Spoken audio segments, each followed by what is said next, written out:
Bem, pessoal, nosso propósito hoje é estudarmos o Salmo 139. Não sei se a gente vai dar conta de lê-lo todo e explicá-lo todo, porque temos muito texto aqui nesse Salmo. O Salmo 39, essencialmente, ele trata da questão do ser de Deus. Ele vai falar daquilo que Deus é, na sua essência. Claro que o ser de Deus, ele é muito maior do que aquilo que o Salmo 139 fala. Mas ele vai destacar aqui algumas características do ser de Deus que são importantes para a nossa vida. E eu creio que uma das coisas muito necessárias para a nossa vida é conhecermos o Deus que nós servimos, sabermos quem Ele é de fato e de verdade, conhecermos aquilo que nós chamamos na teologia de os atributos de Deus. E aqui nós temos alguns atributos que são atributos incomunicáveis. Por que incomunicáveis? Porque só Deus tem. Eu não tenho, você não tem. Deus tem atributos incomunicáveis que são só dele. Ele é eterno, Ele é infinito, Ele é imenso, Ele é onipotente, Ele é onipresente, Ele é onisciente. Isso é só de Deus. E tem os atributos comunicáveis que Ele comunica ao ser humano, como sabedoria, inteligência, santidade, coisas que fazem parte da nossa natureza humana. O Salmo 139, ele está dividido em 4 estrofes, é uma poesia. Se você perceber, ele tem 24 versículos, cada estrofe tem 6 versículos.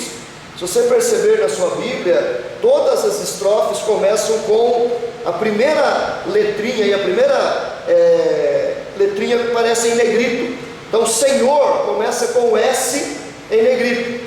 Aí se você for lá para o versículo 7, começa com o P em negrito. Aí você vai lá para o 13, pois, começa com o P em negrito. Depois para o 19, tomara, começa com o T em negrito. Essa foi a forma que a Sociedade Bíblica do Brasil, ou outra sociedade bíblica, encontrou para fazer a separação das estrofes.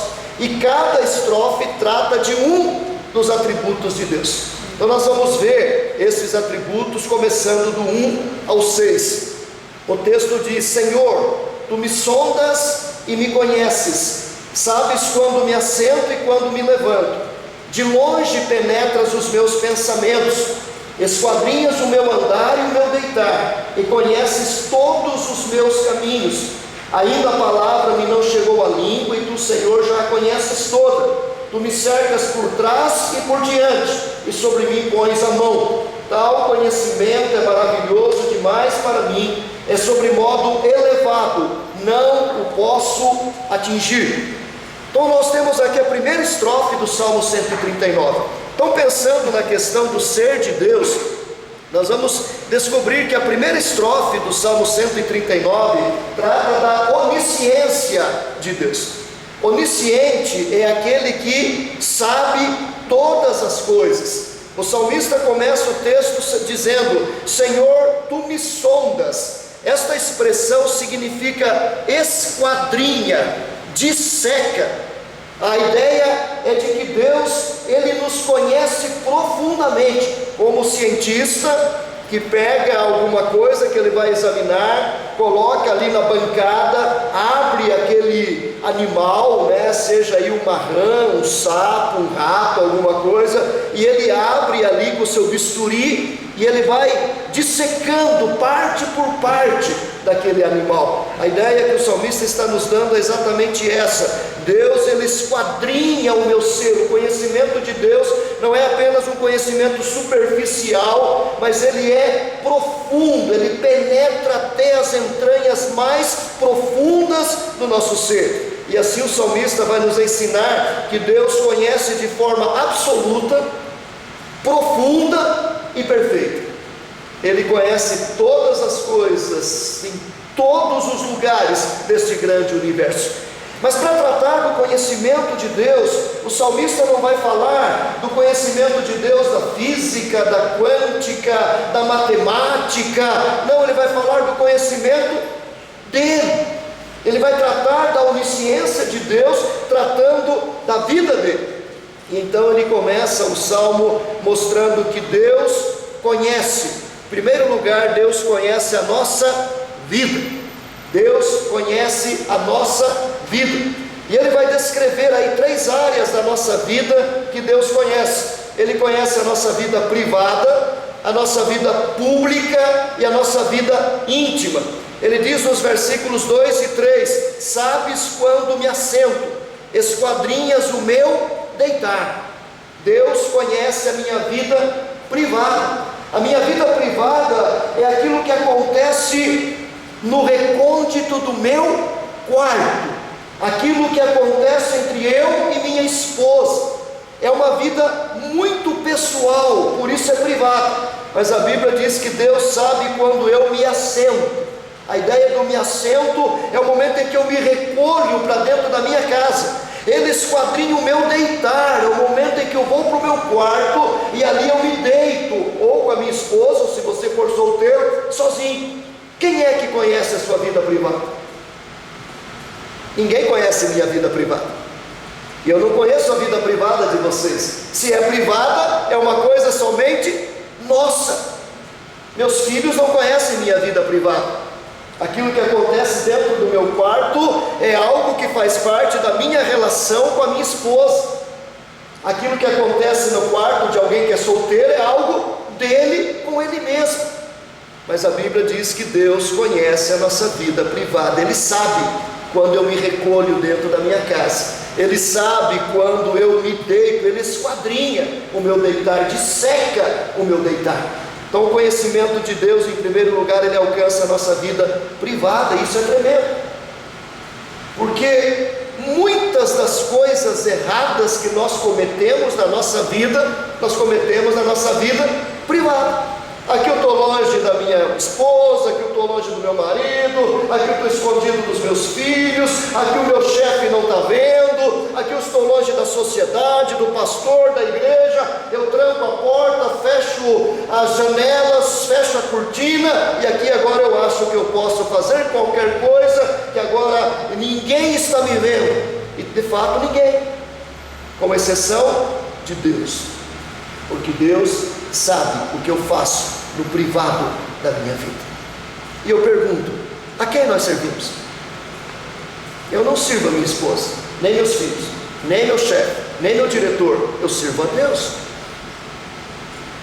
Então não adianta nada eu vir para a vida pública e pregar, e cantar, e adorar, né? E diante das pessoas eu me visto bem, eu falo bonito, eu tenho um linguajar todo religioso, e lá na minha vida privada, bem, aqui ninguém está vendo, eu posso fazer o que eu quero.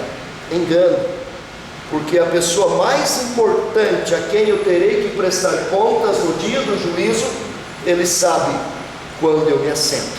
Ele esquadrinha o meu deitar. É importante saber isso. Por outro lado, também é importante saber que Deus conhece a minha vida privada, porque é na vida privada que muitas vezes nós revelamos as nossas maiores angústias, nossas maiores dores, nossas maiores frustrações. É ali no recôndito do nosso quarto que muitas vezes botamos o joelho no chão e a cara no pó e derramamos diante de Deus a nossa alma. E às vezes a esposa não sabe das angústias do marido, o marido não sabe das angústias da esposa, os pais dos filhos, os filhos dos pais, e os vizinhos e os amigos, então muito menos. E às vezes você pode pensar que você está ali num lamento solitário. Engano, porque Deus conhece a sua vida privada. Ele sabe da sua dor, Ele sabe da sua angústia, Ele sabe das suas frustrações, Ele sabe dos seus medos. Isso é maravilhoso, maravilhoso, saber que quando eu estou ali, dentro do meu quarto, de porta trancada, eu não estou sozinho, estou eu, mas o Pai, o Filho e o Espírito Santo. Eles estão ali comigo, ouvindo o meu clamor, chorando o meu lamento. Isso é tremendo. Então Deus conhece, em primeiro lugar, a nossa vida privada. Segundo lugar, Ele conhece a nossa vida pública. Ele diz que Ele sabe quando me levanto, versículo 2, Ele esquadrinha o meu andar. Se em primeiro lugar Ele conhece a privada, o assento e o deitar, agora Ele conhece a pública. Não apenas aquilo que acontece dentro da minha casa, dentro do meu quarto, mas aquilo que acontece fora da minha casa.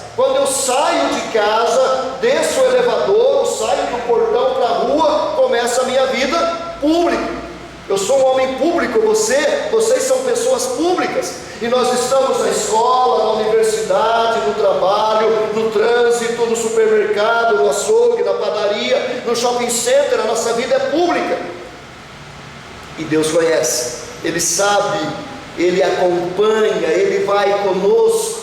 O salmista diz: o Senhor é a tua sombra, a tua direita. Não tem como eu sair de casa e deixar Deus em casa. Eu posso deixar a minha esposa em casa, os meus filhos em casa, mas Deus eu não deixo, porque não tem como eu chegar para a minha sombra e dizer: bem, sombra, hoje eu quero sair sozinho, fica aí, vou pendurá-la no cabide e guardá-la no guarda-roupa, fica aí, que hoje eu vou sozinho. Não dá, a sombra ela não desgruda de mim, não importa se eu estou feliz, estou triste, se eu estou bem ou estou mal, se eu estou para cima ou para baixo, se eu estou limpo, estou sujo, a sombra está comigo. E o salmista diz: o Senhor é a tua sombra, a tua direita, Ele não desgruda da gente. Então, quando eu saio para a minha vida pública, Deus caminha comigo, Ele conhece o meu levantar, Ele esquadrinha o meu andar. E muitas vezes erros que cometemos na nossa vida também acontecem na vida pública. Quantas vezes maridos traem esposa na vida pública, eles saem para o trabalho, saem para a escola, saem para outra coisa qualquer, e a esposa pensa que o marido está lá no trabalho, os pais pensam que o filho está lá na escola, e na verdade às vezes o marido está com outra, os filhos estão em outro lugar, e aí eu engano a esposa, os filhos enganam os pais, mas ninguém engana a Deus, porque Deus está acompanhando a nossa jornada. Quantos políticos, empresários, homens de negócio não cometem os seus crimes na sua vida pública? Eles saem para um jantar, vão para algum restaurante e ali eles fazem as suas trocas, fazem os seus atos de corrupção, e eles conseguem por um tempo burlar, maquiar da justiça, maquiar da polícia, mas eles não conseguem esconder isso de Deus. E depois eles acabam até sendo pegos pela própria justiça, né? Um telefone grampeado, uma câmera escondida, e de repente está lá o cara em rede nacional, achando que ele está totalmente escondido, e na verdade está todo mundo vendo, quase 200 milhões de brasileiros assistindo aquilo que ele achou que estava fazendo escondido na vida pública. Ele está fora de casa. E às vezes a gente pensa que pode enganar, e até engana por um tempo os outros, mas a gente nunca engana Deus, porque Deus sabe quando eu me levanto, Ele esquadrinha o meu andar. Eu estou andando e Ele vai me dissecando, Ele vai comigo, como que um Big Brother, 24 horas por dia, me sondando, momento após momento, segundo após segundo. Isso nós temos que ter consciência. Se eu sirvo a este Deus, eu tenho que ter consciência que Ele conhece a minha vida pública, Ele sabe quem eu sou. Terceiro lugar, o salmista diz que Deus conhece a minha vida íntima. Ele diz: de longe penetras os meus pensamentos, conheces todos os meus caminhos, ainda a palavra me não chegou à língua, e tu, Senhor, já a conheces toda. E aí entramos num campo complicado, né? Porque quem é que conhece a minha vida íntima? A minha vida privada, minha esposa conhece, meus filhos conhecem pouco, né? A minha vida pública, muitos conhecem, né? Eu conheço a de vocês, vocês conhecem a minha, mas a vida íntima, a íntima é aquilo que acontece daqui para dentro, na minha mente, no meu coração, nas entranhas da minha alma, são meus pensamentos, sentimentos, desejos, são as intenções do meu coração, meus sonhos. A Bíblia diz que Deus penetra os meus pensamentos. Ele diz: a palavra ainda não chegou na minha boca, ela está sendo produzida lá nas minhas entranhas. Eu não sei quais palavras eu vou dizer daqui a 30 segundos, daqui a 1 minuto, mas Deus já sabe, cara. Isso é tremendo, isso é tremendo. Ele conhece as intimidades do meu coração. Vocês estão aí ouvindo esta palestra e eu não sei o que vocês estão pensando, mas Deus sabe. E sabe o que vocês vão pensar daqui 5 minutos? Ele conhece os nossos pensamentos. Então a primeira coisa que eu tenho que entender sobre o ser de Deus é que Deus conhece a nossa vida privada, aquilo que acontece dentro de casa, nossa vida pública, aquilo que acontece fora de casa, e nossa vida íntima, aquilo que acontece dentro do meu ser. Deus conhece. Meus pais não conhecem, meus irmãos não conhecem, minha esposa não conhece minha vida íntima, ela não sabe de muitas coisas que rolam aqui dentro, cara. Muitos pensamentos, muitas intenções da minha alma, eu nunca compartilhei com ela, e também eu não conheço a vida íntima dela em profundidade, mas o Deus a quem eu sirvo conhece. Em segundo lugar, a Bíblia diz que Deus conhece a nossa história. Ele não conhece apenas a nossa vida privada, pública e íntima, mas Ele conhece a nossa história.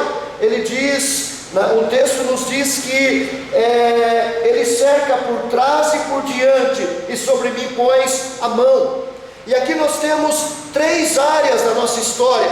Em primeiro lugar, a Bíblia diz que Ele conhece o nosso passado. Tu me cercas por trás. A ideia é que Ele sabe aquilo que está atrás de mim, aquilo que já aconteceu. Eu tenho 54 anos de vida, e nesses 54 anos de vida existe algo que está atrás de mim, que nós chamamos de história, de passado. Eu não conheço tudo que aconteceu na minha história, e olha que eu tenho uma memória, segundo a minha esposa, de elefante. Lembro coisas desde os meus 2 anos e meio de idade, quando eu morava lá no sítio ainda. E ela fala, cara, você lembra disso? Eu falo, lembro. E a gente tem 25 anos de casado, e eu conto histórias para ela, mas a gente fez isso, ela fez. Eu lembro de muita coisa, mas tem muitas coisas que eu já esqueci, que eu não me lembro mais. Coisas que não foram relevantes para a minha vida. Segundo a psicologia, a gente só grava na memória aquilo que foi relevante, aquilo que foi marcado por forte emoção. Isso fica gravado por anos, mas tem coisas que a gente não se lembra. Basta um encontro de família.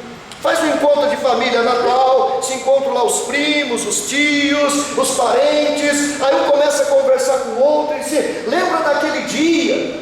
E que dia? Lembra que a gente fez isso? E você não se lembra, ele se lembra, porque foi relevante para ele. Aí você diz, disso eu não me lembro, mas lembra daquilo outro? Não, disso eu não me lembro. Por quê? Porque cada um tem focos diferentes de lembrança. Nós não lembramos da nossa história passada, mas Deus se lembra. Sabe por quê? Porque Ele conhece o nosso passado, cada detalhe, desde que você nasceu, desde que você foi gerado no ventre da sua mãe, o seu primeiro choro, o seu primeiro passinho, a primeira palavra que você disse, o primeiro dentinho que nasceu, seus primeiros tombos, as primeiras dores, o seu tempo de infância, a sua adolescência, a primeira paixão, o primeiro amor, a primeira frustração, o primeiro fora, cada detalhe do seu passado, Deus conhece, do meu, do seu, de cada um de nós. Isso é fantástico. Mas o salmista vai dizer que ele não conhece apenas a história passada. Em segundo lugar, ele conhece a história futura. Tu me cercas por trás, tu me cercas por diante. Ele sabe o que vai acontecer na minha vida. Aí pegou pesado, né, cara? Aí pegou pesado. Eu não sei o que vai acontecer. Eu tenho desejos. Eu tenho sonhos, eu tenho planos, vocês também têm desejos, sonhos, planos para a vida pessoal, para a vida familiar, para a vida profissional, para a vida espiritual, para o ministério de capelania no Mackenzie. Eu tenho sonhos, alguns sonhos. Eu sonho ver meu filho formado na universidade. Final do ano a minha filha conclui o Fundamental 2 e serei eu que vou entrar com ela, né, para a formatura, maravilha. Até nas últimas 2 com a minha esposa entrando com o meu filho. Agora é minha vez de entrar com a minha filha. Eu sonho em ver a minha filha terminando o Fundamental 2 e indo para o ensino médio. Daqui a alguns anos eu sonho em casar o meu filho. Minha filha eu não sonho muito não. Brincadeira, claro que sim. E quem sabe daqui a alguns anos carregar meus netos nos braços. Eu desejo isso, mas eu não posso dizer isso vai acontecer. Eu não posso. Mas Deus conhece a minha vida futura.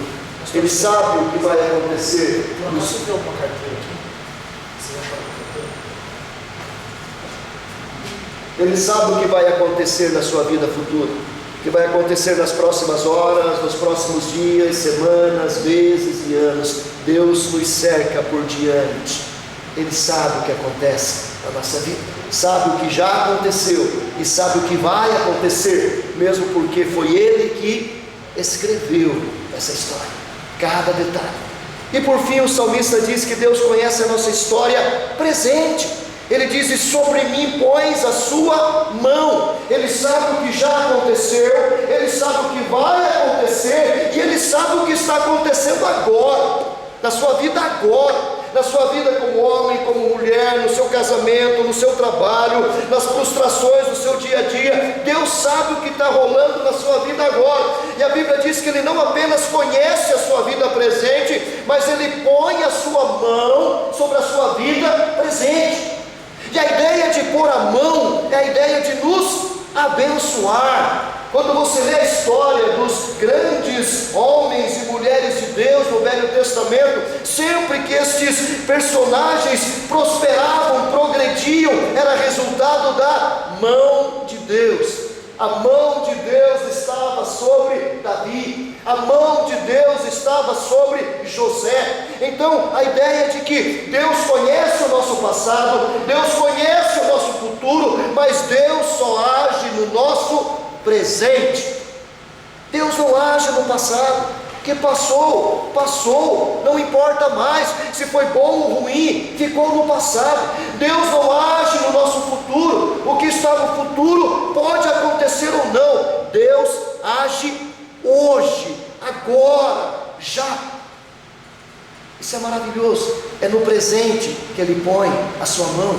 É no dia de hoje, quarta-feira, que Ele põe a sua mão para nos impulsionar, para nos abençoar, para nos ungir, para nos santificar, para nos levantar, para nos fortalecer, para nos usar. Isso é tremendo, isso é tremendo.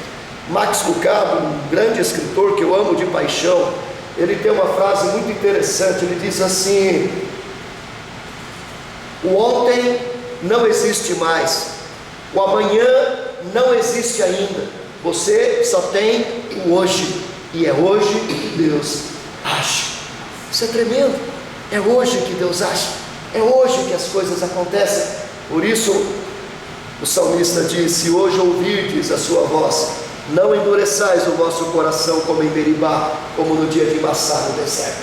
Deus age hoje. Então o salmista começa a estudar o ser de Deus, e ele descobre o Deus que sabe, o Deus que conhece, o Deus que sonda, o Deus que esquadrinha, conhece sua vida privada, sua vida pública, sua vida íntima, conhece a sua vida no passado, no futuro e no presente. E qual a conclusão dele? Pirou. Ele ficou maravilhado. Ele diz: tal conhecimento é maravilhoso demais para mim, é sobre modo elevado, não o posso atingir. A ideia é exatamente: isso é terrível, isso é terrível, eu estou assustado. Cara, o Deus que eu sirvo, o Deus que eu sirvo é grande demais, o seu conhecimento é tremendo demais, Ele me apavora. Um Deus que conhece os segredos do meu quarto, um Deus que caminha comigo na vida pública, um Deus que sabe as intimidades da minha alma, um Deus que conhece todo o meu passado, que sabe todo o meu futuro e que age no meu presente. Ah, não, é demais para a minha cabeça, não dou conta de entender isso não. E então ele vai para a segunda estrofe. A segunda estrofe começa no versículo 7 dizendo: para onde ausentarei do teu espírito? Para onde fugirei da tua face? Se subo aos céus, lá estás. Se faço a minha cama no mais profundo abismo, lá estás também. Se tomo as asas da alvorada e me detenho nos confins dos mares, ainda lá me haverá de guiar a tua mão e a tua destra me susterá. Se digo as trevas com efeito me encobrirão, e a luz ao redor de mim se fará noite, até as próprias trevas não te serão escuras. As trevas e a luz são a mesma coisa. O salmista diz assim: bem, se Deus sabe tudo, então eu tenho que fugir.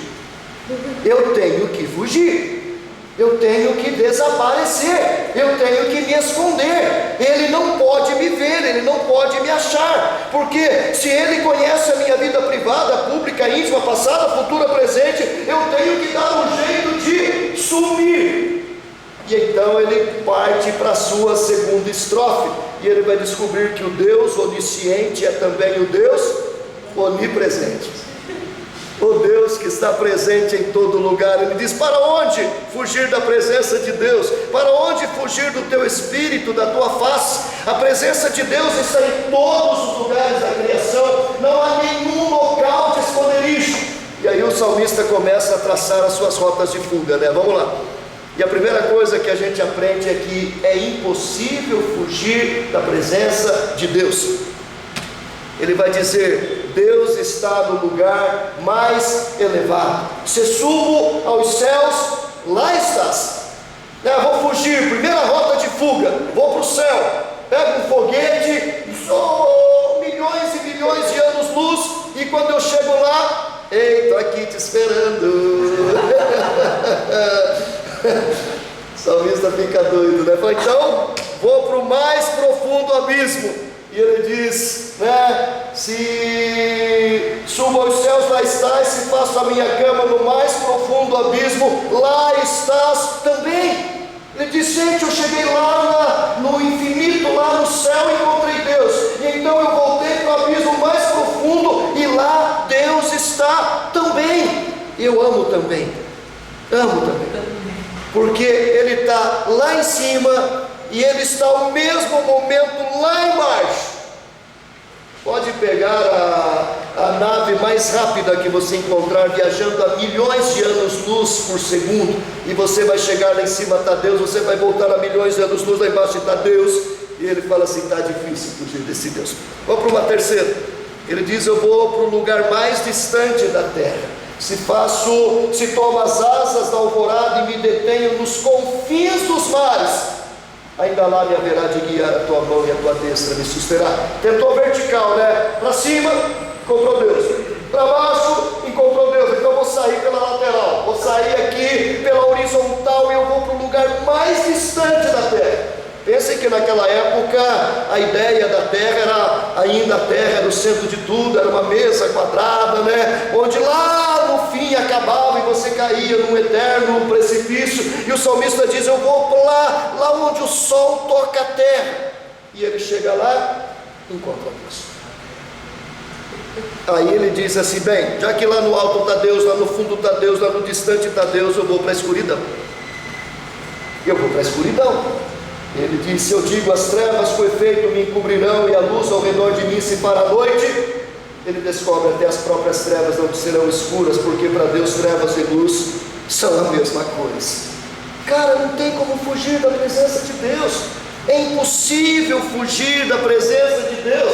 Não há lugar de esconderijo, não há nenhum local onde você possa enfiar. Vai lá para o centro da terra e Deus está lá. Vai lá para o planeta Júpiter, Marte, Deus está lá. Vai lá para o fundo do oceano e Deus está lá. Vai para o inferno e Deus está lá. Não há 1 milímetro sequer no universo onde Deus não esteja presente. Mas aí o salmista vai descobrir duas coisas fantásticas. Em primeiro lugar, a presença de Deus é para nos orientar. Eu acho isso fantástico. Ele descobre que a presença de Deus, ela é orientadora. Ele descobre que Deus não é apenas um espião mórbido a espreitar suas vítimas. Ele não é onipresente apenas para flagrar nossos erros, né? E dizer: olha, te peguei, João, te peguei, Carlão, te peguei, Felipe, ó, tá fazendo coisa errada, hein? Tô vendo. Não, Deus não precisa disso. Ele sabe quem eu sou, Ele conhece a nossa estrutura, Ele sabe que somos pó. Deus jamais vai ser pego de surpresa, jamais vai se surpreender com os nossos erros e falhas, assim como Ele não vai se surpreender com a nossa piedade e justiça. Não, Ele conhece a nossa vida. E a presença de Deus não é para nos envergonhar, não é para nos humilhar, não é para flagrar nossos erros. Não, o objetivo da presença de Deus é nos proteger. Ele diz ainda lá: me haverá de guiar a tua mão. A presença de Deus é para nos orientar, para nos guiar, para estar realmente nos levando no caminho certo. A Bíblia diz que Ele é o bom pastor, Ele guia pelas veredas da justiça por amor do seu nome. Jesus Cristo afirmou: aquele porém que entra pela porta, esse é o pastor das ovelhas. Para este o porteiro abre, as ovelhas ouvem a sua voz, ele chama pelo nome as suas próprias ovelhas e as conduz para fora. Depois de fazer sair todas as que lhe pertencem, vai adiante delas, e elas o seguem, porque lhe reconhecem a voz. Ele diz: eu sou o bom pastor, conheço as minhas ovelhas, e elas me conhecem a mim. Então a primeira coisa que o salmista descobre é que ele não pode fugir da presença de Deus. Segunda coisa que ele descobre é que essa presença de Deus é para orientar a sua vida, para dirigir a sua jornada. Ele percebe que ele não pode caminhar sozinho, ele precisa de orientação. Mas ele vai descobrir uma outra coisa. Ele vai descobrir que a presença de Deus é para sustentar. Ainda lá: lhe haverá de guiar a tua mão, e a tua destra me susterá. A presença de Deus então tem como objetivo nos proteger, nos livrar de todo o mal, nos guardar de tropeços, nos levar para um lugar seguro. O salmista afirmou ainda: que eu ande pelo vale da sombra da morte, não temerei mal nenhum, tu estás comigo, a tua vara e o teu cajado me consolam. Ele diz: o meu socorro vem do Senhor que fez o céu e a terra. Ele diz: o Senhor é a minha rocha, cidadela, libertador, meu Deus, meu rochedo em quem me refugio, o meu escudo, a força da minha salvação, o meu baluarte. Deus fez algumas promessas. Ele disse: eis que estou contigo e te guardarei por onde quer que fores. Ele disse para Moisés: irá minha presença contigo para te fazer descansar. Ele disse para Josué: assim como fui com Moisés, assim serei contigo, não te deixarei, nem te desampararei. E ele diz para todos nós: quando passares pelas águas, eu serei contigo. Quando pelos rios, eles não te submergirão. Pelo fogo, não te queimarás, nem chama arderá em ti, porque eu sou o Senhor teu Deus, o Santo de Israel, o teu Salvador. Queridos, a presença de Deus é para nos orientar, a presença de Deus é para nos sustentar. Ele nos dá sustento, Ele nos dá a orientação necessária. Então Deus não está presente na minha vida para flagrar meus erros, como câmeras escondidas, como essas pegadinhas da Polícia Federal, não, para nos multar quando erramos. Deus está conosco para que o nosso caminho seja bem dirigido, para que ele seja protegido, sustentado pela sua graça, pelo seu amor e pela sua misericórdia. E então ele vai para a terceira estrofe, e ele vai descobrir então que o Deus onisciente, o Deus onipresente, é também um Deus onipotente. Ele vai dizer: pois tu formaste o meu interior, tu me teceste no seio de minha mãe, graças te dou, visto que por modo assombrosamente maravilhoso me formaste. As tuas obras são admiráveis e a minha alma o sabe muito bem. Os meus ossos não te foram encobertos quando no oculto fui formado e entretecido como nas profundezas da terra. Os teus olhos me viram a substância ainda informe, e no teu livro foram escritos todos os meus dias, cada um deles escrito e determinado, quando nenhum deles havia ainda. Que preciosos para mim, ó Deus, são os teus pensamentos, e como é grande a soma deles. Se os contasse, excede os grãos de areia. Contaria, sem jamais chegar ao fim. Agora o salmista vai descobrir uma terceira característica, um terceiro atributo do ser de Deus. O ser de Deus, que é onisciente, que é onipresente, é também onipotente. Em primeiro lugar, ele vai manifestar o poder de Deus na sua criação. E Davi não vai tratar do ser de Deus onipotente, falando da criação do cosmos, do universo, do movimento dos planetas, não. Ele vai tratar do poder de Deus na criação dele mesmo. Ele vai tratar do poder de Deus na relação e na criação com o homem, com o ser humano. Ele começa dizendo: pois tu formaste o meu interior. A ideia aqui é de tricotar. A Bíblia diz que nós fomos tricotados, entretecidos. Já viu alguém tricotando? Pega lá a agulha, pega uma linha e começa a tricotar. Uma linha sem sentido, ela vai ganhando forma, e daqui a pouco você tem uma blusa, uma malha, uma calça, algo desta natureza. O que o salmista está dizendo é que a nossa gestação no ventre da nossa mãe não foi obra do acaso.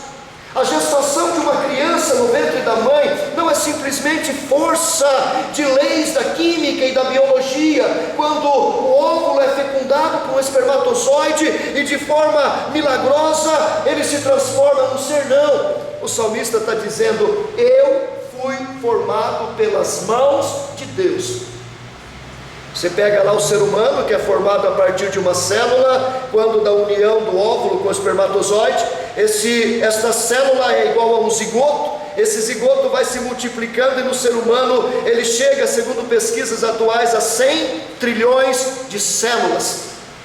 Mas cada uma dessas 100 trilhões de células foram construídas por Deus como um engenheiro que pega pecinha por pecinha e vai montando um grande quebra-cabeça, não de 100 peças, de 1000 peças, mas de 100 milhões de peças, uma por uma, até que quando todas elas estão devidamente montadas, a mãe possa dar à luz. E então de dentro dela sai uma nova vida, um ser humano, uma criança nascida à imagem e semelhança de Deus.